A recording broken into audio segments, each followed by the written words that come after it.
Hello বন্ধুরা, good evening. আশা করি তোমরা সবাই খুব ভালো আছো। আমিও খুব ভালো আছি। দেখো, আজকে আমি ফয়েল পেপারের মধ্যে একটা এক্সপেরিমেন্ট করেছিলাম। বেশ খানিকটা চিংড়ি মাছকে ওই আদা রসুন পেঁয়াজ বাটা আর আনুষঙ্গিক কিছু টুকিটাকি মশলা মাখিয়ে এইরকম ফয়েল পেপারের মধ্যে মুড়ে একটা তাওয়ার মধ্যে বসিয়ে দিয়েছিলাম। কী যে অসম্ভব টেস্ট! কী যে অসম্ভব টেস্ট! তোমরা দেখলেই বুঝতে পারবে। যদিও এখানে প্রচণ্ড গরম হওয়ার কারণে বাষ্পীভূত হচ্ছিল ধোঁয়াটা, জাস্ট আমার ক্যামেরায় এসে দেখাচ্ছিল না ঠিকঠাক ক্লিয়ার, বাট এত অসম্ভব! তোমরা দেখো, আমি একটু জুম করে দেখাচ্ছি। আমি দাদাকে দিয়েছিলাম, আমার দাদা লিটারেলি বলছে কী করে বানালি এটা।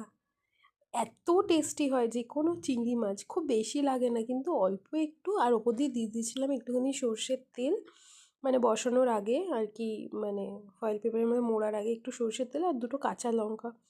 কী যে টেস্টি, কি বলবো। যাই হোক, পুরো ভিডিওটা দেখতে চাইলে এবং কিভাবে বানিয়েছি কি করেছি দেখতে চাইলে অবশ্যই আমাকে কমেন্ট করো। আমি তোমাদেরকে ফুল ভিডিওটা শেয়ার করে দেবো। আর যদি ভালো লেগে থাকে তাহলে চ্যানেলে গিয়ে কিন্তু চ্যানেলটিকে সাবস্ক্রাইব করো এরকম নিত্য নতুন এক্সপেরিমেন্টাল ভিডিও দেখার জন্য। টাটা।